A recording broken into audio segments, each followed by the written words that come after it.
बिस्मिल्लाहिर्रहमानिर्रहीम। अस्सलाम वालेकुम फ्रेंड्स, वेलकम बैक। आज हम फिर से एक ट्रिकी न्यूमेरिकल को आसान बनाने वाले हैं। So buckle up and let's dive in. सबसे पहले हमारे पास न्यूमेरिकल नंबर 7.5 है। देखते हैं कि इस न्यूमेरिकल के अंदर क्या स्टेटमेंट गिवन है। A simple pendulum is 50.0 centimetre long. एक सिंपल पेंडुलम है जो कि 50.0 सेंटीमीटर लॉन्ग है। What will be its frequency of vibration at a place where g is equals to 9.8 ms minus 2। यानी कि हम लोगों को g की वैल्यू गिवन है और उसकी सिंपल पेंडुलम की लेंथ गिवन है, ठीक है। और हम लोगों को फाइंड आउट करनी है frequency of vibration. So let's do it. First we are gonna write data of the numerical.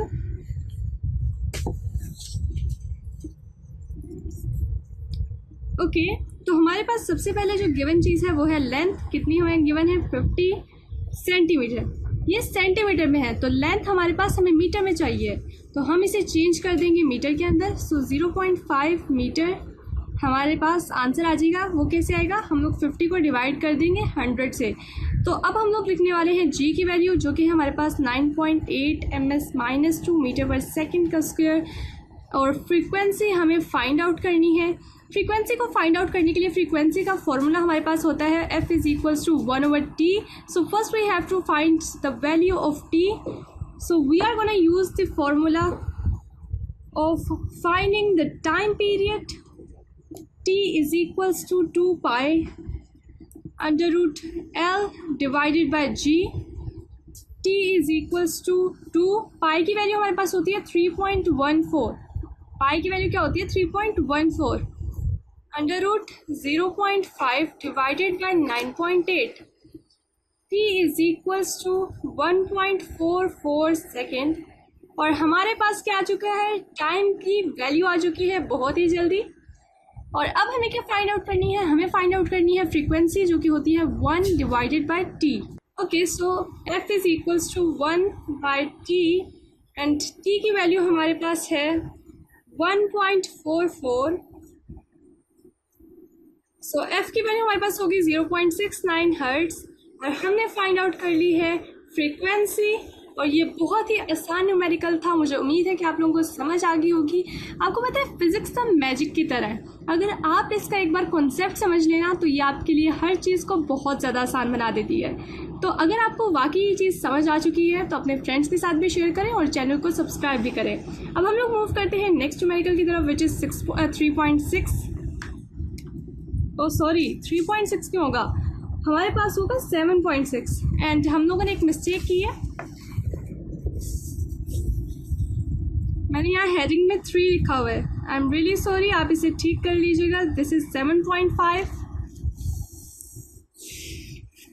And we are going to do the next numerical which is 7.6। और ये भी बहुत ही आसान न्यूमेरिकल है, तो आप लोगों ने अपने आप को बिल्कुल भी परेशान नहीं करना।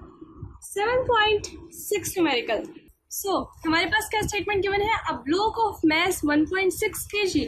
ब्लॉक है जिसका मैस है 1.6 kg, यानी कि यहाँ पर ब्लॉक का मैस हमारे पास गिवन है which is 1.6 kg is attach to a spring with spring constant, जो कि अटैच किससे है? एक स्प्रिंग से अटैच है। और उसका स्प्रिंग कांस्टेंट भी गिवन है, क्योंकि वो स्प्रिंग से अटैच है तो स्प्रिंग कांस्टेंट भी होगा which is 1000 newton per metre as shown. यहाँ पर हम लोगों को इसकी डायग्राम भी दी गई है। The spring is compress through a distance of 2.0 centimetre. इस स्प्रिंग को हमने कॉम्प्रेस किया। यहाँ पर हमने इस डायग्राम के अंदर इसे कॉम्प्रेस कर लिया। और कितने डिस्टेंस तक कॉम्प्रेस किया? हमने इसे 2 सेंटीमीटर तक कॉम्प्रेस किया है। And what is next? And the block is release from rest. उसके बाद हम लोगों ने इसे छोड़ दिया, ये रेस्ट से स्टेट से इसे छोड़ दिया। Calculate the velocity of the block. फिर जब वो पीछे को मूव करेगा तो हमें उसकी वेलोसिटी फाइंड करनी है। As it passes through the equilibrium position x is equals to 0 the surface is frictionless.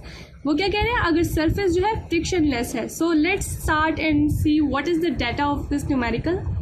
Okay, so first of all we are gonna give the heading of data.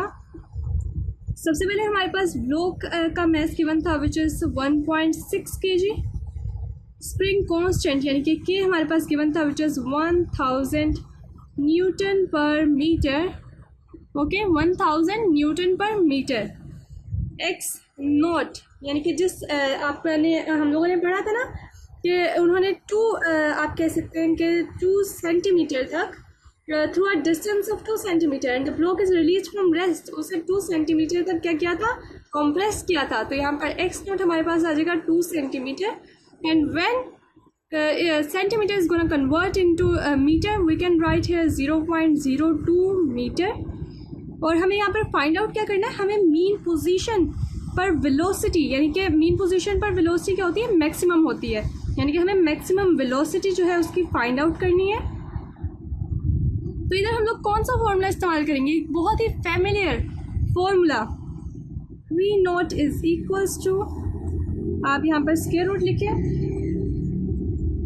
k divided by m and square root x naught square minus x square, ये अब हम लोग इसका क्या करने वाले हैं, हमें पता है कि एक्स स्क्वायर क्या हो जाएगा, 0 हो जाएगा। हम लोगों ने पिछले न्यूमेरिकल में एक्स स्क्वायर को 0 क्यों किया था, उसकी पूरी वजह भी मैंने बताई हुई है, तो आप वो न्यूमेरिकल भी देखिए और फिर यहाँ पर आएँ। लेकिन मैं आपको एक बार बता देती हूँ कि एक्स यहाँ पर स्क्वायर क्यों होगा, क्योंकि यहाँ पर हम लोग मैक्सिमम वेलोसिटी फाइंड कर रहे हैं। तो जब मैक्सिमम वेलोसिटी फाइंड आउट करेंगे तो यहाँ पर हमारे पास एक्स 0 होगा और हमें इस आप कह सकते हैं कि न्यूमेरिकल की स्टेटमेंट के अंदर भी कहा हुआ है x is equals to 0 if the surface is frictionless। So let's move to the next step। Okay, so v naught is equals to under root k by m and under root x naught square, which is gonna convert into v naught is equals to x naught। यहाँ पर square है ना तो एक cut हो जाएगी यहाँ पर, so x naught k by m। हम लोगों को अब सिंपली क्या करना है, इसके अंदर बस वैल्यूज़ को पुट करना है। इसके अंदर वैल्यूज़ को पुट करते हैं और अपने काम को मज़ीद आसान करते हैं। ओके, तो हमारे पास क्या इक्वेशन बन गया, v naught is equals to x naught square root के by m. v naught x naught हमारे पास क्या था 0.02, जो कि हमारे पास 2 सेंटीमीटर तक हमने उसे कंप्रेस किया था और हम लोगों ने इसे मीटर में चेंज कर लिया था, तो हमारे पास आंसर आ गया था 0.02। एंड यहाँ पर स्क्वायर रूट में k की वैल्यू हम लोग लिखेंगे विच इज़ 1000 एंड m की वैल्यू हम लोग लिखेंगे 1.6। v नॉट हमारे पास आ जाएगा 0.50 मीटर पर सेकेंड। उम्मीद है कि आप लोगों को आज का न्यूमेरिकल समझ आया होगा। अगर समझ आया तो थम्स अप ज़रूर करना and don't forget to share it with your friends who might be struggling. Channel को सब्सक्राइब करें। मिलते हैं अगली वीडियो में, तब तक के लिए अल्लाह हाफिज़।